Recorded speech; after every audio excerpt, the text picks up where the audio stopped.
Hi, I'm Jane Brecken.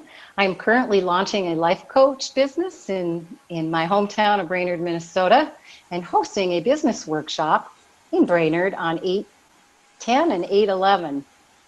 This workshop is for anyone who's running a business, anyone working for a business or entity, sole proprietors, or those folks that are just interested in striking it out on their own for work. Presenting at this workshop is my coach and trainer, Dr. Rosie Kuhn. Dr. Rosie has empowered many people over the years to empower themselves in all areas of their life, including their business life.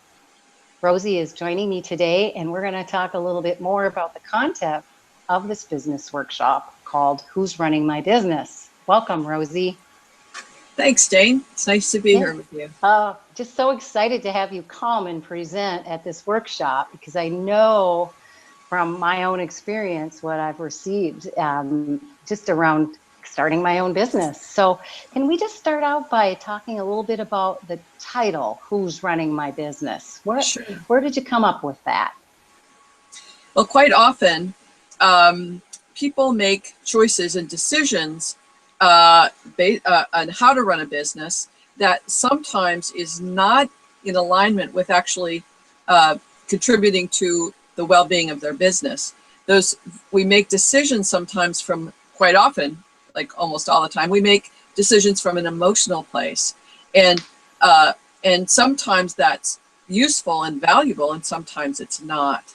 So when we get to a point, either in our own business or when we're working for somebody else or for a corporation, and decisions are being made that don't make sense, we go, who's running my business, or who's running this business that's making those kinds of business decisions that are not in the alignment with either the financial bottom line of the company or the culture of the company or relationships within the company. So who's running my business is just the question that we can ask ourselves, or perhaps the larger orientation of the business we're working in, to say who's running this and who's making those decisions and how are those decisions getting made. That makes a lot of sense. Sometimes we're just running on automatic pilot, and it sounds like it's just a good question to ask. Is it me or someone else making this decision? That's right. And in a sense, we have a wise inner person that has a lot of wisdom and is inspired to create this business that we're in, or we're inspired to work in the business that we're working in, and so we want to pay attention and attend to that person that's wise and has a sense of where they're going. At the same time, we have a part that says, if I make these choices, it may influence people in a negative way, or if I make these choices, people might not like me, or they may not come to me, or they may not hire me, or they may not, all of these kinds of questions that are inside of us. And so there's the fear-based questions, or the fear-based orientation in the life. Will people hire me? Will they come to me? Will they want to pay me for what I do? So those are all fear-based orientations. Or it's like, what is it that the highest contribution I want to make in the world? What's the vision that I see for this company? What's the culture that I want to create for the people that I want to work with me?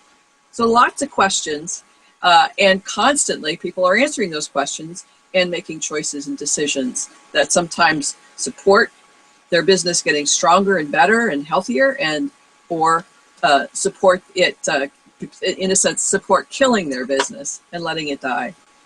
Right.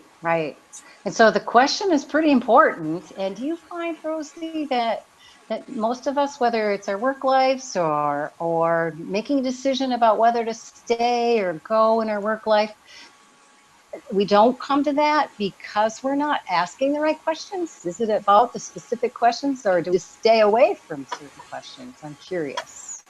Well, there's when we look at what is at stake, in a sense, any decision we make, there's a consequence, there's a risk. And to what degree, how high is the stakes or the risk in making a decision? So for instance, someone I know was in her job and had been there for quite a while, and she wanted to leave the job. And the idea of, well, where's the money going to come from? Where's my security? the identity that I have as this professional. Where am I going to get my friendships, my associations? How am I going to feel fulfilled in my life without this job? And so I think I'll stay. Okay. So they stay in a job that it feels unfulfilling because they're afraid of actually answering any of those questions that I just sort of put out there. Oh, gotcha. So it isn't really as much fearful of the question, it's what the answer is going to be. What's the answer? That's right. That's right. Interesting. Yeah. Wow. I want to get, so hang on one second. I'm just going to reach.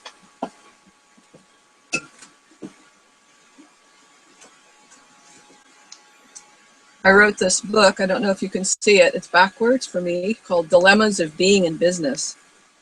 I can see it. And this book is 28 blogs, I think, or 26 blogs on dilemmas that people face either in corporate world or in their own businesses or in organizations. The dilemmas that they face that, in a sense, the choice point is between what's their personal development truth versus role, power, identity, money, in a sense, the payoffs. If I want to get hired, what do I do to get hired? Or if I want a promotion, what do I do to get a promotion? As opposed to how do I want to be in my work so that I'm actually living at my highest contribution, my highest fulfillment, and contribute to the environment and the culture of either the company or the world.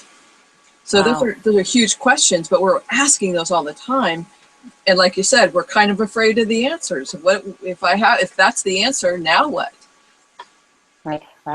Well, thank you so much, Rosie. So I think the next time we talk, we should talk a little bit about some of those dilemmas, those specific dilemmas that you have written about, and we can go deeper into what some of those dilemmas are, so that these folks who are going to attend can learn more, gain more understanding. Okay, so thank you so much for this today, and until next time, be well. Thanks, Rosie. Thank you. Bye-bye.